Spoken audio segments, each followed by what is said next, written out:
Pemirsa, calon gubernur nomor urut 1 sudah mengakui kekalahannya dalam Pilkada DKI Jakarta putaran pertama. Namun kemanakah suara Agus Silvi dialihkan?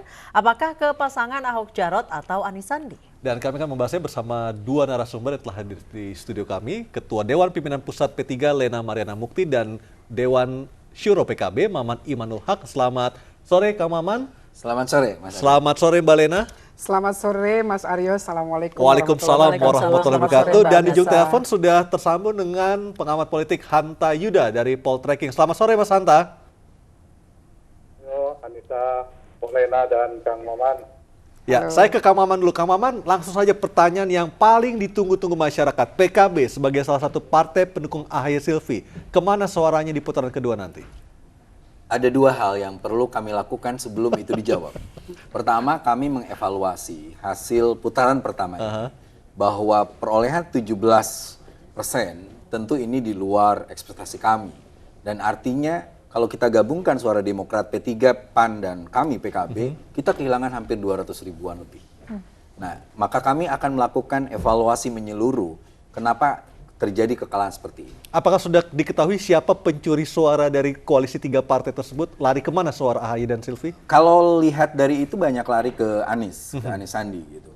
Karena kita lihat ada pergeseran suara justru di detik-detik terakhir. 2 hari sebelum pencoblosan kami kumpul di DPP dan kami mengevaluasi seluruh TPS bahkan berbasis TPS, dan kami yakin bahwa kami paling tidak akan sampai tidak lolos di putaran pertama ini. Jadi pasti lolos sebenarnya. Tetapi evaluasinya menunjukkan bahwa kami 17 dan tentu kita mengapresiasi yang dikatakan Mas Agus secara legowo, dan kita persilahkan siapa? Ahok dan Anies untuk melaju di putaran kedua. Yang kedua, setelah evaluasi kami pun melakukan komunikasi. Komunikasi ini sambil menunggu hasil resmi rekapitulasi yang disahkan oleh KPUD. Dan itu menjadi hal yang sangat penting karena dinamika politiknya akan begitu cepat berlangsung dan PKB tidak ingin 2 kali jatuh dalam kekalahan. Jadi harus pintar-pintar memilih nih ya. Sekarang giliran saya bertanya kepada Bu Lena. Bu Lena, kemana kira-kira P3 akan mengalihkan suaranya? Ya, kalau bertanya sekarang kayaknya masih terlalu cepat ya Mbak Anissa ya, karena real count kan belum diumumkan oleh KPUD. Jadi kita ikut aturan main lah. Nanti setelah KPUD mengumumkan hasil perhitungan yang itu dijamin oleh undang-undang bahwa KPU lah yang mempunyai diskresi untuk mengumumkan itu, nanti kita akan mengambil sikap kemana dan bagaimana sikap kita untuk putaran kedua. Sebagaimana tadi Kang Maman sampaikan, quick count itu kan boleh dibilang akurasinya hampir 99,9% barangkali ya. Ini kan bukan survei, tapi quick count. Dan Mas Agus sendiri semalam sudah konferensi pers mengucapkan selamat kepada Pak Ahok dan juga selamat kepada Mas Anies, dan sikap yang luar biasa, mendapat apresiasi yang luar biasa.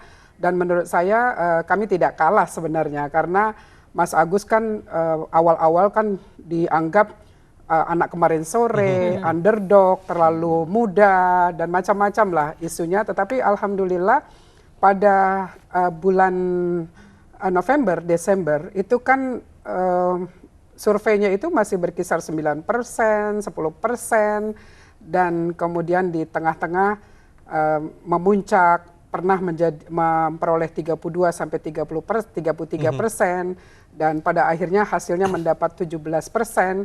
Dan ini harus kita cari tahu ini. Iya, kenapa 17%? Menyambung kata-kata dari Kang Maman yang mengatakan kehilangan hampir 200 ribu suara. Bu Lena, kira-kira apa yang menyebabkan kehilangan? Ya, kalau kita mengikuti survei, laporan survei yang kemarin ya, memang di akar rumput pendukung P3 itu kan hampir boleh dibilang hampir 40% mungkin ya, 39 sampai 40% itu kan menyalurkan suaranya ke Anies. Kemudian sekitar 29% ke Mas Agus dan hanya beberapa persen saja ke Pak Ahok ya. Jadi memang ini ada banyak faktor sebenarnya. Kalau di intern P3 sendiri kan kami sudah firm mendukung Agus Silvi, Mas Agus Silvi.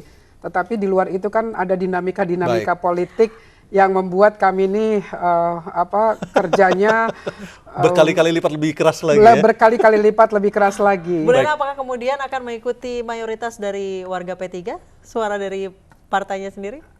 Tadi kan kami sampaikan bahwa setelah perhitungan real count, pengumuman real count, kami akan mengambil sikap, dan tentunya mengambil sikap ini kan juga mendengarkan aspirasi dari bawah ya, kemana akan disalurkan suara P3. Jadi terlalu cepat juga kalau saya menyampaikan bahwa angka yang 49% itu menjadi dasar kami misalnya memutuskan untuk ke Mas Anies atau Mas Sandi.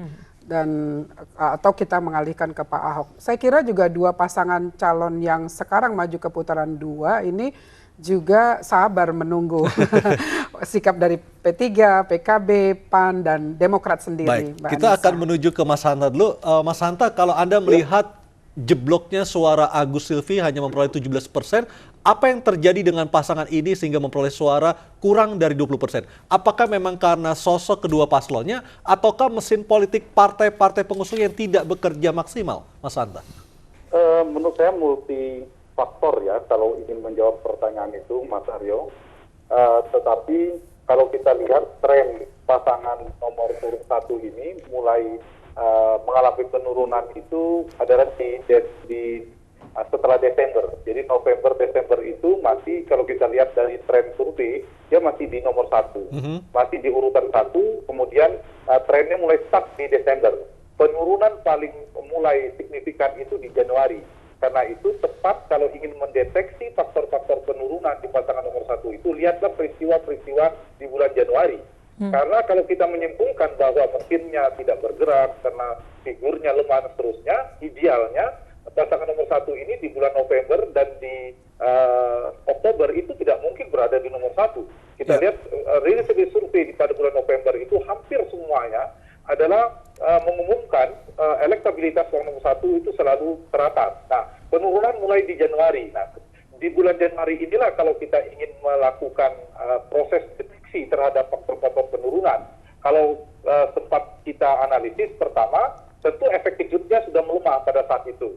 Karena efek kejut itu kan luar biasa ketika September koalisi ini mengumumkan, kemudian ada beberapa isu muncul terkait Bang Silvi, kemudian ada tanda petik ya pertarungan antara dua kubu besar dan sebagainya, dan lain sebagainya. Kemudian di saat yang sama ada pasangan yang memiliki ceruk yang relatif sama dengan pasangan nomor 1, pasangan nomor 3 itu mulai juga mengalami tren naik. Jadi kalau dibilang faktornya tidak bisa tunggal. Tentu ada beberapa faktor yang memberikan dampak pada penurunan degradasi kekuatan elektoral atau elektabilitas dari pasangan nomor 1 ini. Dan Januari masuk Februari itu kan semakin kencang. Dan kemana larinya ya memang bisa kemana-mana. Bisa ke pasangan nomor 2, bisa ke 3. Dan kalau kita lihat ceruknya memang irisan terbesarnya itu di paslon 3. Di paslon 3 Anies Sandi itu irisannya relatif lebih tinggi. Kalau kita membaca tren lemahnya itu. Jadi Januari tren pasangan 1 mulai turun, sementara 2 dan 3 itu stabil relatif terus naik. Baik, Mas Hanta, kita nanti akan melanjutkan lagi, Kang Maman dan Bu Lena juga kita lanjutkan lagi, tapi kita harus break sejenak dan pemirsa tetap bersama kami. Kami akan terus bertanya kepada dua narasumber kami ini, kemana arah dukungan P3 dan PKB di putaran kedua nanti. Apakah keduanya akan akhirnya memberikan bocoran kepada kita sesaat lagi?